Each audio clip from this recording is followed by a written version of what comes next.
Hello everyone. आज के session में आप सभी का बहुत बहुत स्वागत है। इस सेशन को स्टार्ट करने से पहले इस सेशन के बारे में कुछ बेसिक इन्फॉर्मेशन मैं आपको देना चाहती हूँ। ये सेशन हमारे एनसीईआरटी बेस है। 6 to 12th क्लास की एनसीईआरटी को हम इसमें कवर करेंगे, अपने सारे कंसेप्ट को स्ट्रॉन्ग करेंगे और अपनी बेस बिल्डिंग करेंगे। किसी भी कॉम्पिटिटिव एग्ज़ाम के लिए एनसीईआरटी बहुत इम्पॉर्टेंट मानी जाती है। और जो सब्जेक्ट हमको मुश्किल लगता है तो उसको हमें बेहतर होगा कि हम छोटी छोटी किताबों से एनसीईआरटी से पढ़ के उसके कंसेप्ट को समझें और उसके बेस को और मजबूत कर सकें, ताकि हम एडवांस लेवल के उन सब्जेक्ट्स को अच्छे से पढ़ सकें। तो आज हम स्टार्ट करने वाले हैं पॉलिटी की एनसीईआरटी, जो 6 to 12 तक हम धीरे धीरे पढ़ेंगे। पहले इजी, फिर मॉडरेट और फिर एडवांस लेवल तक।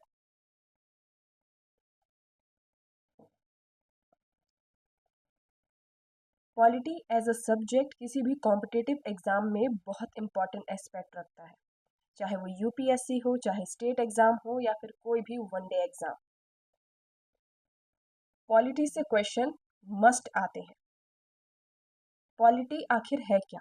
पॉलिटी हमारे जनरल स्टडीज़ का पार्ट है, जो हमारे कंट्री के कॉन्स्टिट्यूशन, गवर्नमेंट और एडमिनिस्ट्रेशन की बेसिक नॉलेज हमको देता है कि हमारी कंट्री में हमारा कॉन्स्टिट्यूशन क्या है, वो कैसे काम करता है, गवर्नमेंट क्या होती है, वो किस तरीके से काम करती है, और एडमिनिस्ट्रेशन क्या होता है, वो किस तरीके से काम करता है।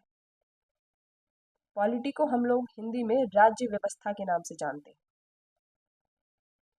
तो स्टार्ट करते हैं अपना पहला chapter, understanding diversity, class 6 NCERT, chapter number first, diversity. Diversity का क्या मतलब होता है? डाइवर्सिटी यानी एक दूसरे से अलग होना। जैसे हम सब अगर अपने आप को देखें तो हम सब एक दूसरे से दिखने में अलग हैं, हम लोग आइडेंटिकल नहीं हैं। अगर हम अपने फेवरेट फूड, फेवरेट कलर या किसी भी फेवरेट एक्टर या किसी भी फेवरेट मूवी की बात करें तो हम सब की अलग अलग है।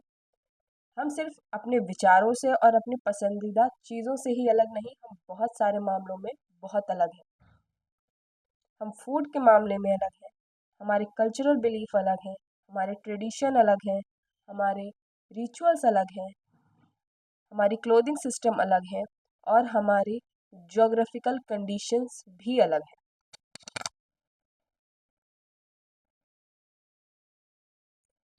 Diversity in India.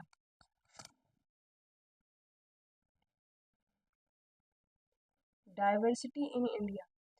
इंडिया में डिफरेंट काइंड ऑफ लैंग्वेजेस बोली जाती है, मल्टीपल लैंग्वेजेस हैं हर जगह।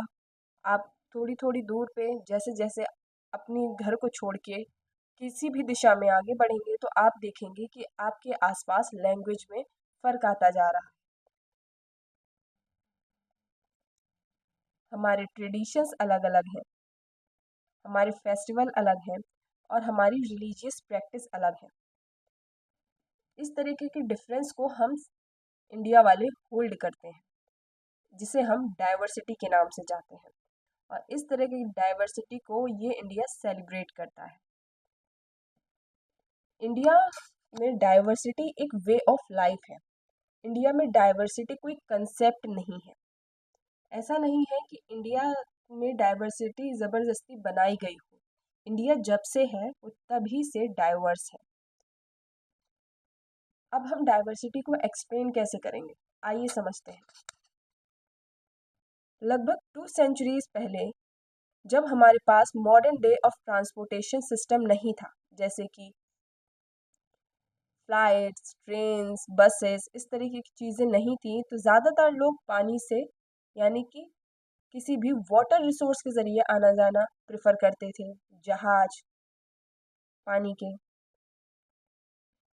नाव, एक जगह से दूसरी जगह जाने के लिए बोट, शिप्स, धीरे धीरे इनका इस्तेमाल करते थे। पहले लोग शिप से, हॉर्सेस से, कैमल से और अपने पैरों का इस्तेमाल करके इधर से उधर एक जगह से दूसरी जगह जाते थे। लोग एक जगह से दूसरी जगह माइग्रेट करके जाते थे नए लैंड की तलाश में, बेटर अपॉर्चुनिटीज़ की तलाश में, ट्रेड के लिए, यानी कि एक दूसरे से जगह से ट्रेड करने के लिए। और बहुत सारे ऐसे क्लाइमेटिक और वेदर कंडीशंस रहे जिन्होंने लोगों को एक जगह से दूसरी जगह जाने के लिए मजबूर किया, जिन्हें हम नेचुरल डिजास्टर्स कहते हैं, जैसे फेमाइन, बाढ़ आना, ड्रॉट, सूखा पड़ना, और वॉर की स्थिति में भी लोग एक जगह से दूसरी जगह जाते रहे।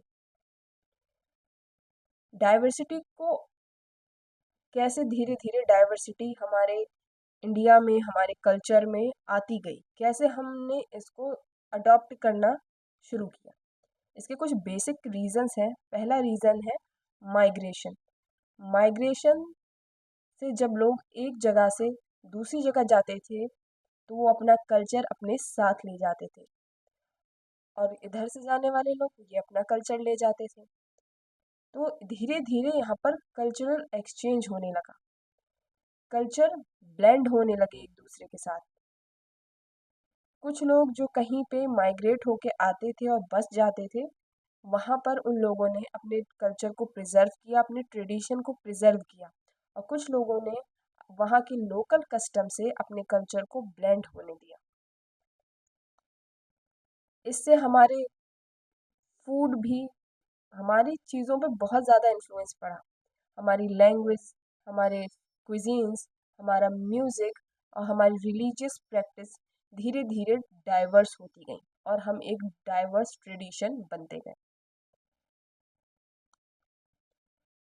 डाइवर्सिटी का होना बहुत इम्पॉर्टेंट है और बहुत ज़रूरी भी, जिसकी वजह से हम दूसरों के ट्रेडिशन को, दूसरों के कल्चर को, दूसरों की पसंद को और दूसरों को समझ पाते हैं, जिससे हमारे इमेजिनेशन में, हमारे इनोवेशन में हमें और भी मदद मिलती है और हमारी पर्सनल ग्रोथ भी होती है।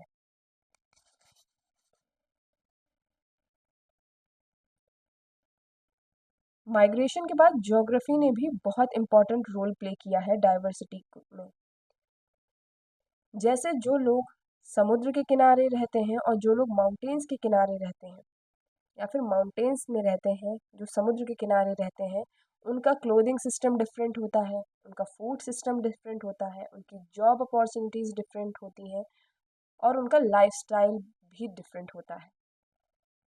जो लोग अर्बन एरियाज़ में रहते हैं, यानी शहरों में, मेट्रोपॉलिटन जैसे सिटीज़ में, जैसे बेंगलोर, दिल्ली, मुंबई, तो वो लोग अपने खाने के लिए ज़्यादातर मार्केट में बिकने वाले फूड पे रिलाई करते हैं। और जो लोग रूरल कम्युनिटीज़ से बिलोंग करते हैं, वो ज़्यादातर अपनी क्रॉप्स के ऊपर रिलाई करते हैं।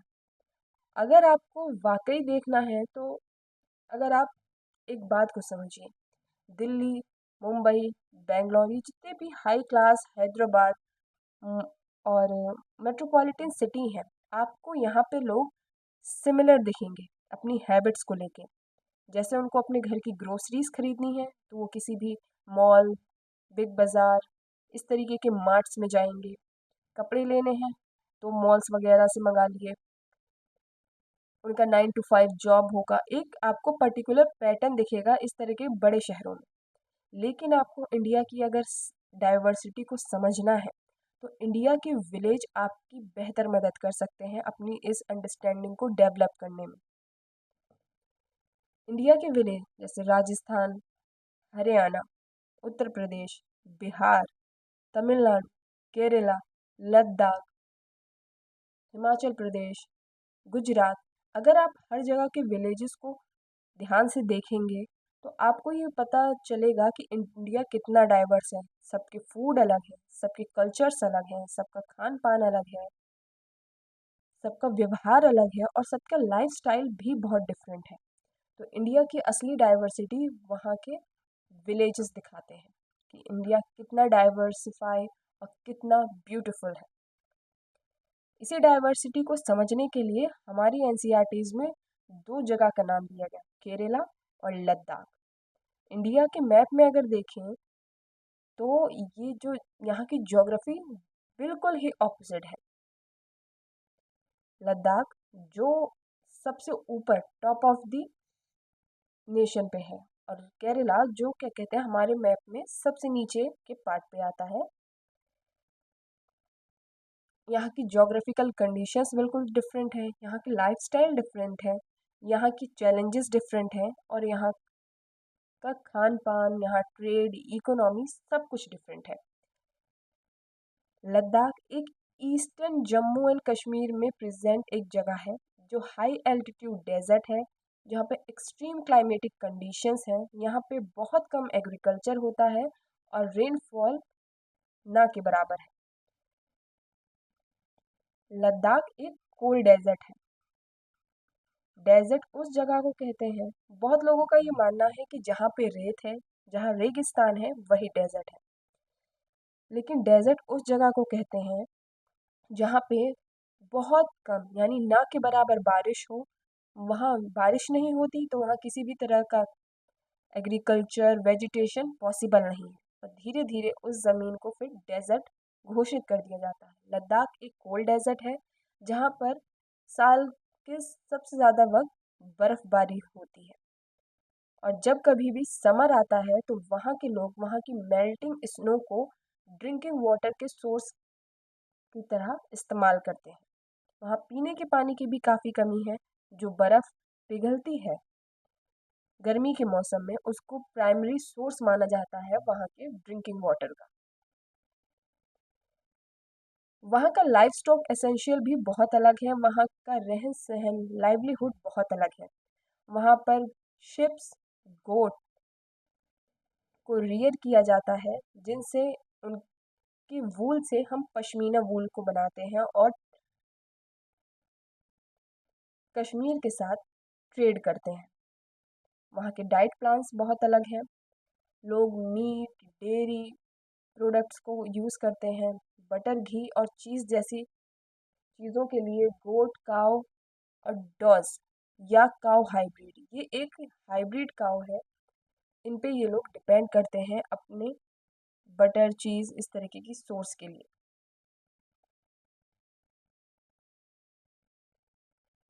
लद्दाख डेजर्ट के साथ साथ एक इम्पॉर्टेंट ट्रेड रूट भी है, जो textile, spices, raw silk, carpet को ट्रेड करता है अपने माउंटेन पासेस के थ्रू।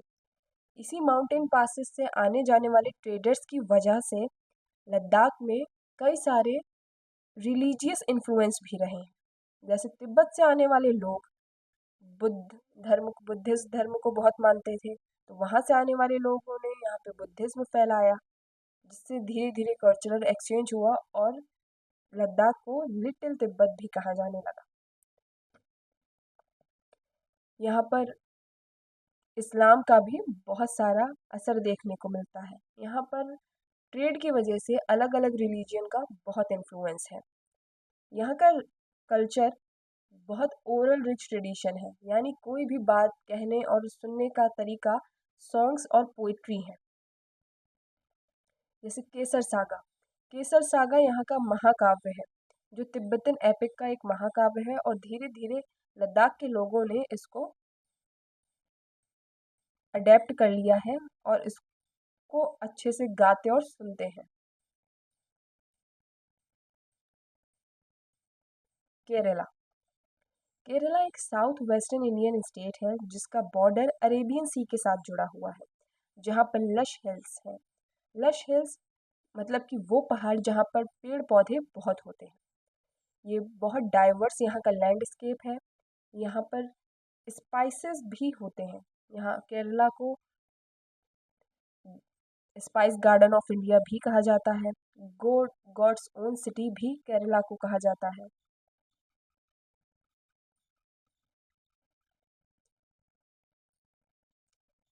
यहाँ पर पेपर यानी कि काली मिर्च, क्लोव, लौंग और कार्डेमम इलायची इस तरह के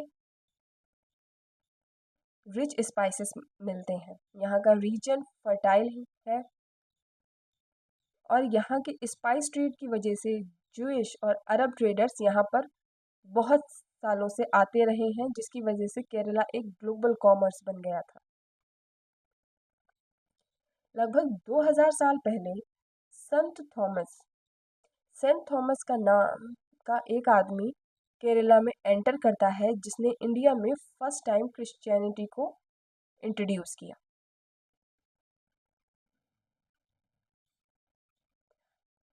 एग्जामिनर आपसे सीधे क्वेश्चंस तो नहीं पूछेगा, लेकिन इस तरह के क्वेश्चंस ज़रूर आ सकते हैं कि इंडिया में फर्स्ट टाइम क्रिश्चियनिटी कहाँ से इंट्रोड्यूस की गई थी।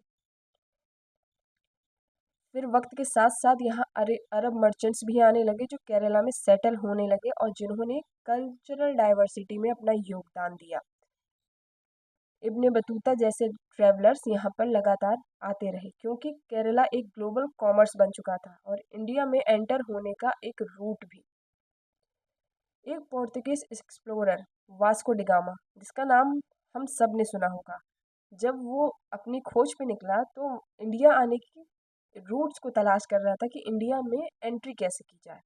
तो उसने केरला का सी रूट फाइंड किया इंडिया में एंटर करने के लिए, जिसकी वजह से केरला केरला का सी रूट इंडिया का ग्लोबल कनेक्शन बन गया और इंडिया को ग्लोबली कनेक्ट करा, जहाँ से ट्रेड लगातार होता रहा इंडिया से। और इसने भी रिलीजियस डाइवर्सिटी को इंक्लूड किया। यहाँ पर क्रिश्चियन, मुस्लिम, ज्यूइश, बुद्धिस्ट और हिंदू हर तरह के रिलीजियस को मानने वाले पीसफुली हजारों साल से यहाँ पे रह रहे हैं। Unity in diversity. Unity in diversity वही फ्रेज है जिसको हम बहुत दिनों से या फिर बहुत सालों से सुनते आए हैं, अनेकता में एकता।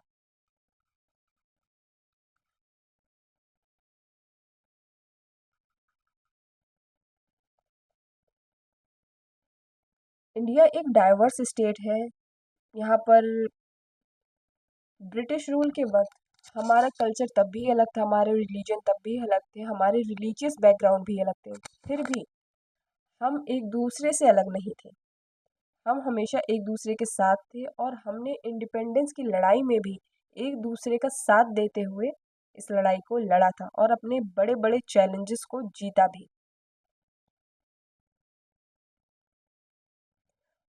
हमारे सिंबल्स, हमारे सॉन्ग्स इंडिया की डाइवर्सिटी को, डीप रूटेड ट्रेडिशन को एम्ब्रेस करते हैं और रिफ्लेक्ट करते हैं। जैसे हमारा फ्लैग हमारे इंडिया की डाइवर्सिटी को शो करता है, हमारा राष्ट्रगान, नेशनल एंथम, उसमें भी हमारे इंडिया की डाइवर्सिटी के बारे में बताया गया है। यूनिटी इन डाइवर्सिटी, ये phrase first time Pandit Jawaharlal Nehru ने अपनी किताब द डिस्कवरी ऑफ इंडिया में यूज़ किया था, जिसमें वो ये बताना चाहते थे कि इतनी डाइवर्सिटी होने के बाद भी इंडिया कैसे एकजुट है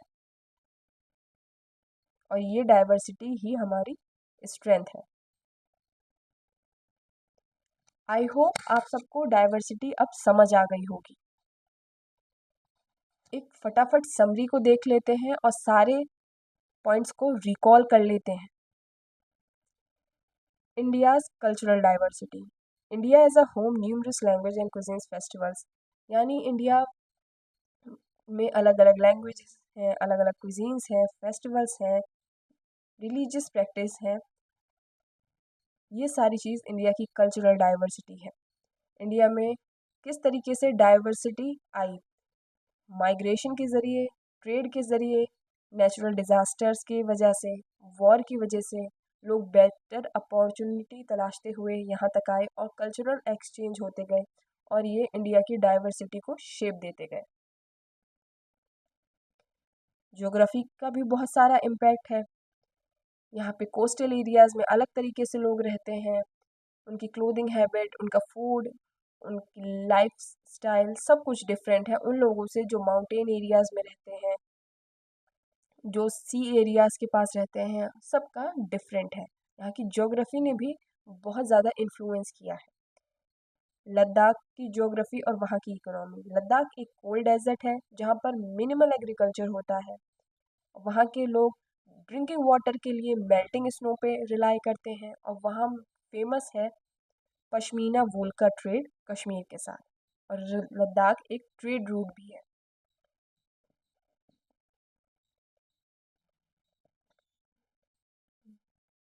लद्दाख में टेक्सटाइल और स्पाइसेस का ट्रेड होता है और यहाँ के ट्रेड होने की वजह से यहाँ पर कल्चरल इन्फ्लुएंस बहुत रहा बुद्धिज़्म का, तिब्बत की वजह से और इस्लाम यानी मुस्लिम कम्युनिटी का, जिससे कल्चरल मिक्स होता रहा और लद्दाख को लिटिल तिब्बत के नाम से भी जाना जाता है। इसी तरीके केरला की ज्योग्राफी ने और उसकी इकोनॉमी भी डिफरेंट है। केरला एक कोस्टल हिली टेरेन है जहाँ पर स्पाइस प्लांटेशन बहुत होता है। यहाँ के लोग राइस, फिश, वेजिटेबल्स यहाँ की स्टेपल डाइट है। यहाँ का लैंड बहुत फर्टाइल है और यहाँ का क्लाइमेट बहुत फेवरेबल है।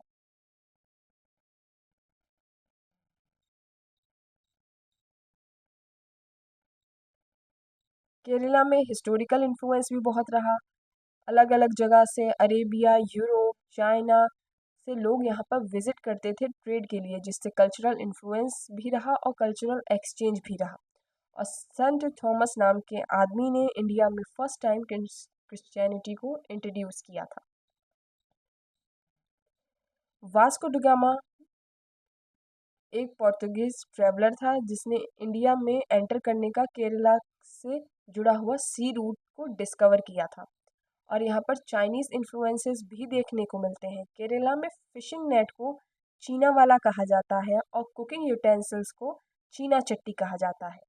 और माना जाता है कि ये जो चीना वर्ड है ये चाइना से ड्राइव हुआ है।